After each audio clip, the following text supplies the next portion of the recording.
Good day, Prince George's County, Maryland. I am Brenda Douglas, and I am here to update you with another senior scam alert. In this episode, we're going to be talking about gift card scams because 'tis the season. It is the holiday season. People are in the giving spirit and the giving mood, and they love giving gifts and or gift cards.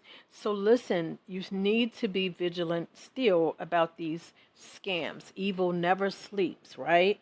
And scammers don't discriminate. Whether you are 18 or 90 years old, no one is exempt, right? Evil never sleep, and scammers are always looking for opportunities. So in this episode, we're going to talk about how the gift card scam works. We're going to talk about some common gift card scams. We're going to talk about what to do if you in fact do give a gift card and it turns out to be a scam. And we're going to also talk about how do you contact gift card companies, or what you should do, your next steps, and then also buying and using gift cards. Like I said, evil never sleeps, so we need to be vigilant, right? Which is why I do these podcasts regarding these senior scams. Again, it's not just seniors. Scams and frauds are a multi-billion-dollar industry, right? And people are losing thousands of dollars. I'm a volunteer and I work with fraud victims, and so to see and hear the thousands of dollars, guys, and in some cases they cannot get that money back, right? In a gift card, it may be possible for you to get your money back. We're going to discuss that later, but I need you to understand that evil never sleeps, and so you must protect yourself. The best protection against scams is prevention, and so again, that's why I do these podcasts. Go ahead and like and subscribe to this channel so that you can hear some more scams. And what I'll do is I'll put in the description some of the other videos that I did. I'm sorry, not videos, podcasts that I did regarding the different types of scams. But again, in this episode, we're solely focusing on the gift card scams. Now, how does a gift card scam works? Well, first they reach out to you via text, or they call you, or email, or it might be through social media, right? And scammers will almost always present an opportunity and then ask you to pay for it with gift cards. Now, it could be even a product that they're selling, and they will ask you for a gift card. Notice I keep saying they will ask you to buy it with a gift card. That's the red flag, right? They will ask you to pay for it with the gift card, and then they will ask you to give them the card number and then also the PIN code off the gift cards, right? So now that I've said that word several times, when you hear them say that they want you to purchase it with a gift card, what should you do? For those of you who have listened to my other podcasts, you know. That's right. The answer is pause. Stop. That's right. Pause. Pause before you do anything. And think about this situation. Scammers will sound urgent, right? They will give you a sense of urgency because they work off of emotions, right? If they can get you to be emotional about the situation, then you're not rational. It is impossible to be rational and emotional at the same time, which is why they focus on tapping into your emotions. You're not thinking clearly, right? So stop.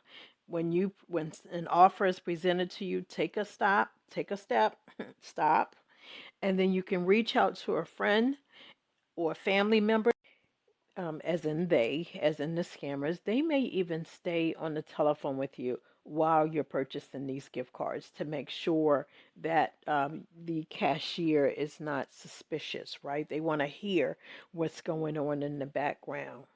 And to be honest, some of these cashiers at these stores are aware of these scams. However, sometimes in some cases, especially when you have stores like Walmart, where the line can be all the way down the aisle, they don't have time to kind of monitor you always, right? Now, some of them, if they see, or some people when they see, or some merchants when they see that you are purchasing a big a large amount of gift cards. There was this one lady who purchased over 1,000 gift cards. Now, you know, they all have limits, right? But they all totaled up to be more than $1,000. And so stuff like that, situations like that, it will raise a red flag. And then sometimes, like in that case, it will not, right?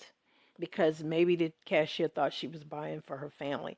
Either way, the scammer sometimes will stay on the phone with you and listen to the background so that there's no suspicion. Let me also say that if the person is not willing to give you their phone number, not willing to give you their contact or their website, all of those are red flags. All of those are ways that you can dig deeper to find out more information. In fact, I have personally been in situations where they hang up on me, or I'll say, listen, let me take down your number and let me give you a call back, right? And then I'll go online to research the name of the company and the telephone number, and I will call the number back, right? Sometimes, though, you don't even make it that far. If you start digging and asking them questions and getting their number and everything, then they'll sometimes hang up, right? Because you're on to them, kind of, sort of like. So we have to be vigilant. When you're tired and you don't feel 100%, then you're going to have to really say, let me give you a call back. Like, don't make any decisions when you're tired or not feeling your best. Don't make any decisions when your emotions are high, right? And that's with any buying experience. Even when you're buying a home, that can be an emotional roller coaster. Sometimes you're going to have to take a time out so that you can emotionally cool down so that you don't purchase something that you regret later on, or you don't get yourself in a situation where you regret later on. But the scammer will ask you to purchase gift cards, and then they will ask you for the gift card number and or the PIN number that is on the loaded card. And while I'm thinking about it, guys, well, I'll probably get to it later on when you see or when you go to when you go to purchase a card, what you should look out for. We'll get to that later. Now, listen, scammers will tell you all different types of stories to get you or to entice you to purchase a gift card. They may say that they are with the government, right? They may say that they're with the IRS, Social Security, or Social Security Administration, or even FTC, right? If they say they're with the IRS, they may say, well, you owe a fine, and if you don't pay us, then you're going to be in trouble, right? You have to pay your taxes or you are going to be fined. Government agencies will not contact you for immediate payment. Now, they may send you a letter and then follow up or what have you, but for the most part, it's not an urgent request. The other thing is that scammers will say that they're with a tech company, right? And there's a virus on your computer, right? And so we need to have remote access into your computer so that we can fix the problem. And then they will say that you have to pay for them to fix it, right? I actually had that happen to me one time. Someone called and they said that there was something wrong with my computer, and they are calling from Verizon. There's something wrong with my computer, so they need remote access into my computer. Well, the problem is I didn't have Verizon. I don't have Verizon service even now, right? So you just got the wrong one, right? So my point is that sometimes they pretend that they're from a legitimate company. Again, if you're too tired to deal with it, you're going to have to put them on the back burner so that you can think things through clearly. There are scammers who also call and say that they are a family friend of a family member or a friend. And we call those imposters, right? And they'll pretend like their family, like your family member is in trouble and that you need to send them some money so that you can get them out of jail or what have you. There are also scams where they say that you've won a prize. I actually did another episode about that. They will say that you won a prize and that you need to claim the prize. And so they will ask you to send money in order to get this prize, right? Now, it seems unreal, but these things actually happen. And again, they call into the helpline, and these are some, real cases, right? And it's extremely sad because in some cases, they cannot get their money back. They cannot recover the money. And then there are other scammers who will use dating websites, like, or relationships, right? Now, this is a fine line because I'm sure that we've all dealt with someone who wanted to mooch off of us, right? If we didn't catch it soon enough, right? Or at least they try, right? But they will get into a relationship with you, right? And they will romance you, say all the things that you want to hear, be too good to be true, but they really just want your money, right? And so they may start coming up with some stories about something's happening with their children, or they need to get back to their country, or what have you. So you need to be aware of that. There are some scammers who will say, "Hey, I can't cash this check because I don't have a banking account. I'm not from this country, right?" So then they'll ask you to do it, and then no, you give them cash, and then they will give you the check or what have you. But it turns out to be a fake check. Again, evil never sleeps, and evil is always looking for an opportunity to take advantage of people, right? So that's why you have to be careful. If you don't know the person, then, or you don't know the situation, like the name of the company, you don't trust the company, you never heard of the company, that's when you need to be on your most guard, or that's when you need to be the most vigilant, right? I mean, it is absolutely sad because if they put that same energy into something positive, they can be powerful. But like I said, evil never sleeps. And so we have to be careful, and we have to watch out for ourselves, because in some cases, these people, they cannot recover this money. And that is the saddest thing of all, for us to be able to say. In some cases, you're not able to recover this money, but you can report it, right? Now, yes, reporting it helps other people, right? And that's why it's important that if you have been scammed, that you help others, right? Not only that, it can possibly go on the news, go into a consumer alert, for it to alert people so that we can put a stop to it. If people are shut down and they don't share their story, then what happens is the scammer just move on to the next person. And that's why it is a multi-billion-dollar industry, right? Because sometimes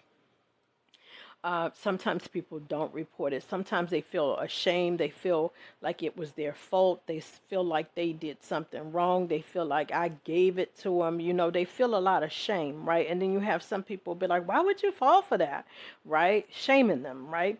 And so what do? They bury it even deeper, right? But we need for people to speak up. We need for people to speak out so that we can put out a consumer alert, and it'll stop the person. And not only that, you never know if the FBI already has a case in place so that they can catch the person, right, and put them where they belong, right? So what happens if you in fact do get a gift card and give them the information on the gift card to the scammer, right? Then you realize that it's a scam, right?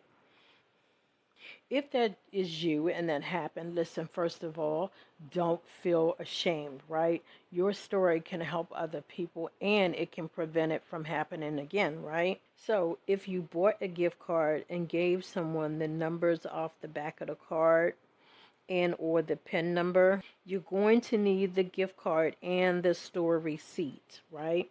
And then what you're going to do is you're going to call the gift card company right away, right? No matter how long ago it's been, you want to call them right away and you want to report it. And I am going to put a list of the gift card companies. I'm going to put a link in the description, right?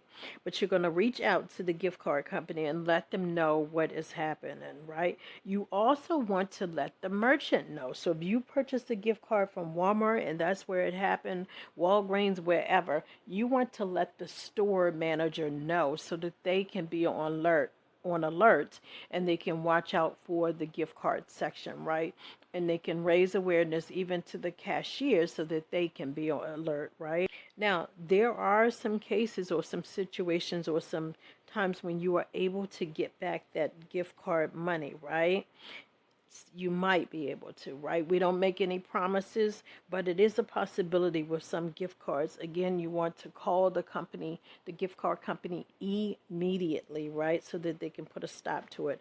And then also you want to reach out to the Federal Trade Commission so that they can report or put it in a report, and again, send out a consumer alert. That's where I get this information from, consumer alert, so that I can make you guys aware of, so that we can be empowered and we can prevent. Again, the best protection against scams is prevention. So again, I'm going to put the list of gift card companies in the description so that you will have them and be aware of them, or spread the word and share with others who need it. Listen, when you are dealing with gift cards are for gifts, right? They are not a form of payment. Gift cards are for gifts. So if someone tells you then that you need to purchase it with a gift card, that is again a red flag that you need to be aware of. Like, here's another suggestion: if you like gift cards, then you want to stick to stores that you're familiar with, stores that you trust, right? Buy from them, and then also you want to again be vigilant. If anybody is asking you to pay for anything with a gift card, it is a red flag. And I'm going to say it again.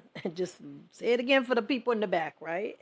And listen, you want to inspect the gift card before you buy it. You want to make sure that that protective sticker is still on the card and it doesn't look like it was tampered with. You want to check the PIN number that's on the back of the card, and again, you want to save your receipt, right? If there's something wrong with the card, or if it's been tampered with, you want to take it up to the manager and let them know, so that again they can be aware of what is happening in their store and they can put a stop to it, right? We have to work as a team to practice prevention, right? Again, that's why I'm doing these podcasts. Again, go ahead and subscribe to this channel if you're interested in these scams. Again, scams are not just for seniors. They're for people who are 18 years or older. Anyone can be a victim, right? But we need to be knowledgeable about the different types of scams so that we can practice prevention and just raise awareness, just know that it exists and how we can protect ourselves. And then one last thing, guys, take a picture of the gift card as well as the receipt, so that you will have an electronic records. In some cases, you may have to share that with someone, like with the people that you're reporting to, right? All right, guys. So I hope that that has been helpful. You need to understand that the evil never sleeps, right? But we can be empowered. We can work together to practice prevention, since it is the best protection against gift card scams. Thank you so much for listening.